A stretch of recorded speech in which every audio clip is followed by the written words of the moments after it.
Welcome to Nisha classes at UK. आज हमारी है टीचिंग एप्टीट्यूड की क्लास।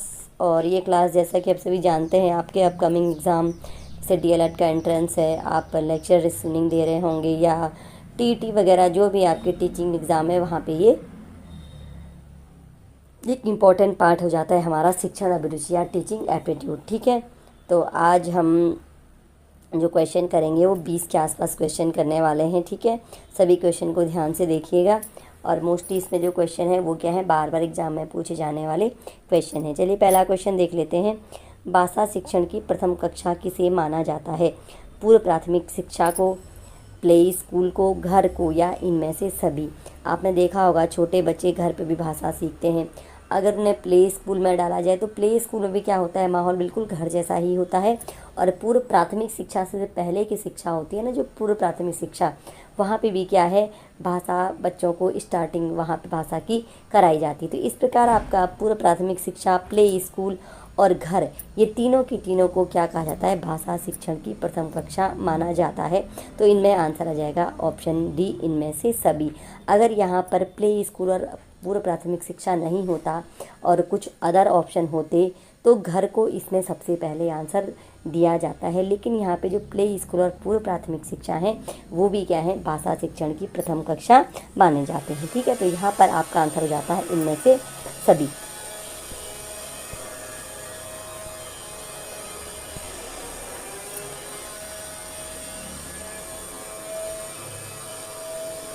प्रयास व त्रुटि में सबसे महत्वपूर्ण क्या है?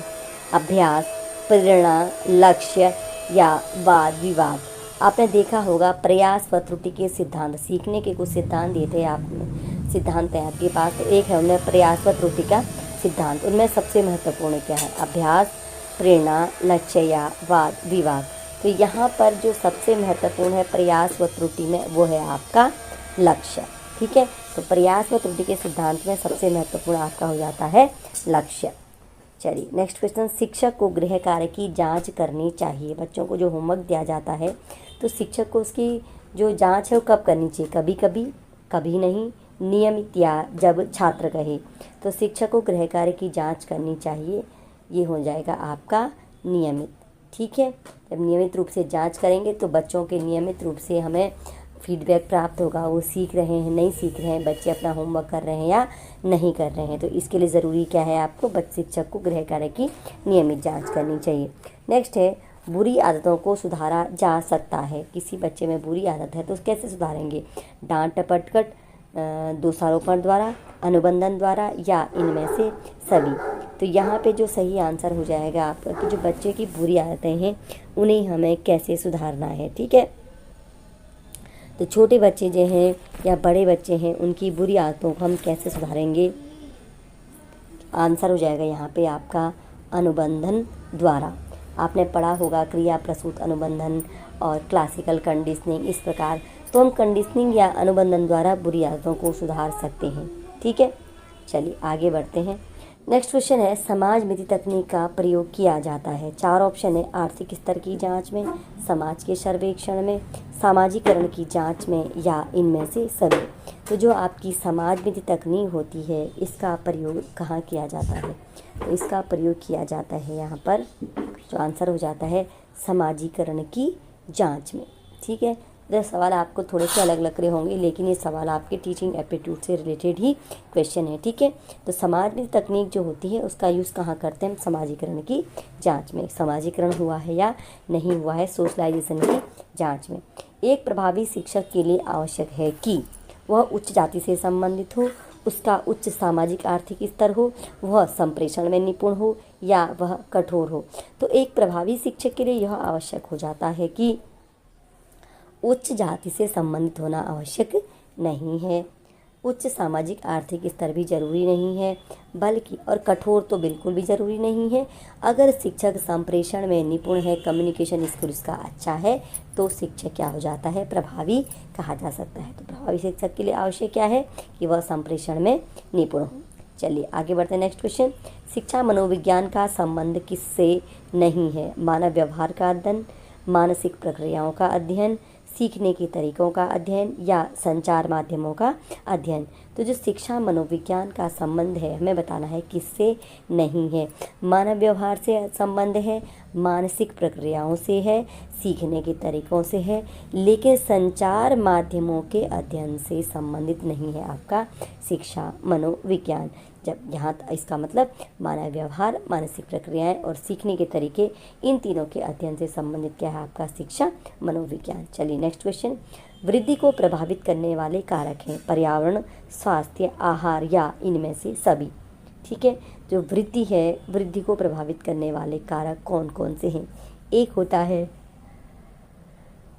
वृद्धि, एक होता है विकास। तो हमें बताना है वृद्धि को प्रभावित करने वाले कारक पर्यावरण, स्वास्थ्य, आहार या इनमें से सभी।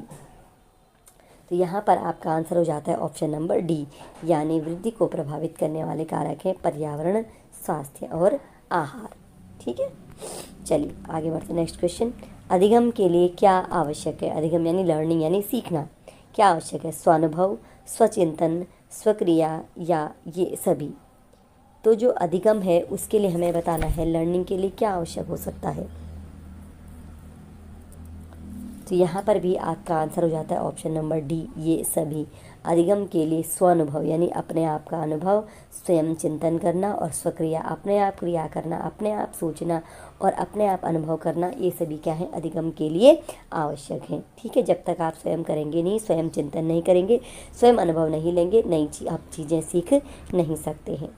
नेक्स्ट है शिक्षा मनोविज्ञान है विशुद्ध विज्ञान, व्यावहारिक विज्ञान, मानक विज्ञान या इनमें से कोई नहीं। तो शिक्षा मनोविज्ञान की जब हम परिभाषा भी पढ़ते हैं तो वहाँ पर क्या पता चल जाता है हमें, जो शिक्षा मनोविज्ञान क्या है, एक व्यावहारिक विज्ञान है।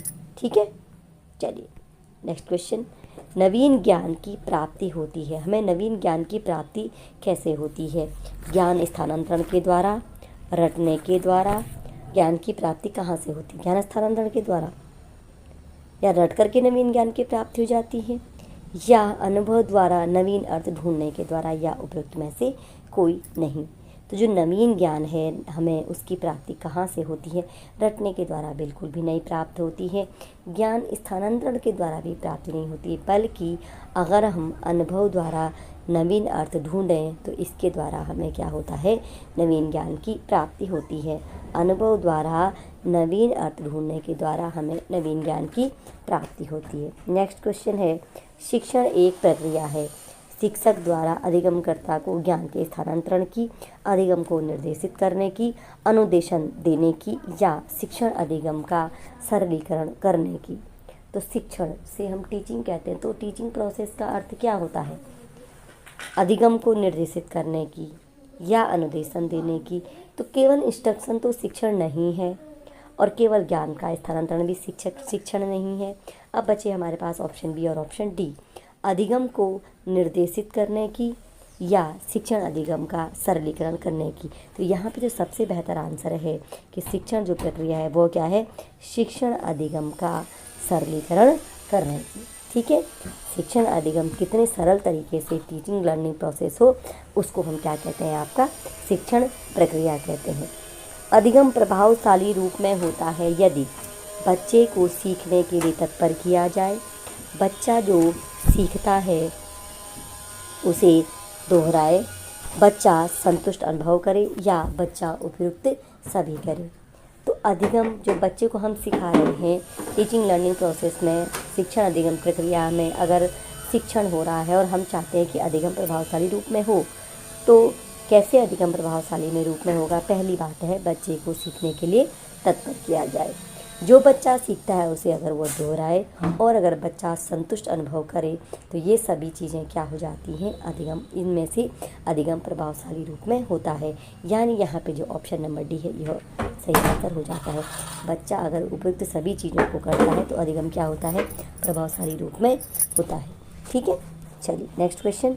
अधिगम एक प्रविधि है, अधिगम एक प्रविधि है यानी एक प्रोसेस है तथ्यों को याद करने की, पाठ्य पुस्तक में दिए गए विषय को याद करने की, अधिगम द्वारा अर्थ निर्माण करने की, या परीक्षा की तैयारी की। तो तथ्यों को याद करना और परीक्षा की तैयारी ये अधिगम में शामिल नहीं होता है। केवल इतना ही अधिगम नहीं है, और पाठ्य पुस्तक में दिया गया विषय भी याद करना भी केवल अधिगम में नहीं है, बल्कि अधिगम क्या है, अधिगम द्वारा, अधिगम क्या है, अधिगम एक प्रविधि है अधिगम द्वारा अर्थ निर्माण करने की। हमने कुछ सीखा और हम अगर उसका अर्थ निकाल पा रहे हैं, उसका मीनिंग निकाल पा रहे हैं, बच्चे को कुछ सिखाया गया, शिक्षण किया गया, और अगर जो शिक्षार्थी है, विद्यार्थी है, उसने उसका अर्थ निकाल लिया किसी चीज़ का, जो हमने उसको सिखाया उसका मीनिंग अगर वो निकाल सकता है, तो इसका मतलब अधिगम हो रहा है। तो अधिगम क्या प्रविधि है, अधिगम द्वारा अर्थ निर्माण करने की। नेक्स्ट क्वेश्चन, भारतवर्ष में प्राइमरी शिक्षा निम्नलिखित पर बल देती है: बोध का विकास करना, आध्यात्मिक पक्ष पर बल देना, विवेचनात्मक चिंतन का विकास करना, या रटने को प्रोत्साहित करना। तो जो प्राइमरी शिक्षा भारत में दी जाती है उसका किस पर बल देती है, बोध का विकास करना। पहला ऑप्शन यहाँ पर क्या है हमारा, बोध का विकास करना। आध्यात्मिक पक्ष का बल देना और विवेचनात्मक चिंतन, ये तो प्राइमरी शिक्षा में नहीं है। अपस्थ है हमारे पास ऑप्शन नंबर ए और डी। तो प्राइमरी शिक्षा में जो मुख्यतः क्या होता है, आपका बोध का विकास भी इतना नहीं हो पाता है। तो प्राइमरी शिक्षा किस पर बल देती है, आपके रटने को प्रेरित करना। तो छोटे बच्चों को जैसे पहाड़े सिखाए जाते हैं, आपकी गिनती सिखाई जाती है, तो बच्चों को उस समय क्या कराया जाता है, चीज़ें रटाई जाती है। सबसे अच्छा एग्जाम्पल तो इसमें पहाड़े का है। तो पहाड़े बच्चों को क्या किया जाता है, उसमें रटाई जाते हैं। हम ये नहीं बताते हैं बच्चों को कि अगर किसी चीज़ को जैसे आप 2 गुणा 2 4 होता है, 2 गुणा 3 6 होता है, ठीक है। तो हम बच्चे को ये नहीं बताते हैं कि ये गुणा में 3 बार जोड़ेंगे 2 को तो 6 आएगा, 4 बार जोड़ेंगे तो 8 आएगा। हम सिर्फ बच्चों को क्या करते हैं, पहाड़े रटाते हैं प्राइमरी कक्षा में। तो यही से हमें समझ आ जाता है कि प्राइमरी शिक्षा किस पर बल देती है, रटने को प्रेरित करना, ठीक है। चलिए नेक्स्ट क्वेश्चन है, प्राइमरी स्तर पर अनुदेशन होना चाहिए। जो इंस्ट्रक्शन होते हैं आपके, प्राइमरी अनुदेशन होता है वो कैसा होना चाहिए, शिक्षक केंद्रित, पाठ्य पुस्तक केंद्रित, छात्र केंद्रित, या शिक्षक एवं पाठ्य पुस्तक केंद्रित। सॉरी, इंस्ट्रक्शंस नहीं है, अनुदेशन इंस्ट्रक्शन नहीं है। इंस्ट्रक्शन तो आपके निर्देश हो जाते हैं, ठीक है, अनुदेशन दूसरी चीज़ है। तो प्राइमरी स्तर पर जो अनुदेशन होना चाहिए, बच्चों को अनुदेशन जो दिए जाते हैं वो क्या होना चाहिए, क्या शिक्षक केंद्रित, पाठ्य पुस्तक केंद्रित, या शिक्षक एवं पाठ्य पुस्तक केंद्रित? नहीं। तो प्राइमरी स्तर पर जो अनुदेशन है वो होना चाहिए छात्र केंद्रित। और आपको बहुत बार बताया गया है कि आपका NCE है, आपका RTE है, सब जगह क्या हो गया, छात्र केंद्रित शिक्षा की बात की जाती है, ठीक है। चलिए नेक्स्ट है, बालकों में अधिगम। फिर आज अधिगम से संबंधित बहुत सारे क्वेश्चन हमने लिए हैं, क्योंकि सीखना जो है वो बहुत ज़्यादा सिलेबस में मेंशन होता है। तो बालकों में अधिगम कैसे होता है, ज्ञान को रटने से नहीं, ज्ञान को रटने से अधिगम नहीं होता है। पाठ्य पुस्तक को रटने से भी अधिगम नहीं होता है। शिक्षक द्वारा ज्ञान के स्थानांतरण से बिल्कुल भी नहीं, बल्कि अधिगम होता है क्रिया करके। तो जब स्वयं क्रिया करते हैं, स्वयं अनुभव लेते हैं, तो क्या होता है, अधिगम होता है, ठीक है। चलिए नेक्स्ट क्वेश्चन, प्राथमिक कक्षा के बालकों के लिए शिक्षण की उपयुक्त विधि क्या है, उपयुक्त विधि क्या है? प्रयास एवं भूल विधि, अनुकरण विधि, व्याख्यान विधि, या खेल विधि।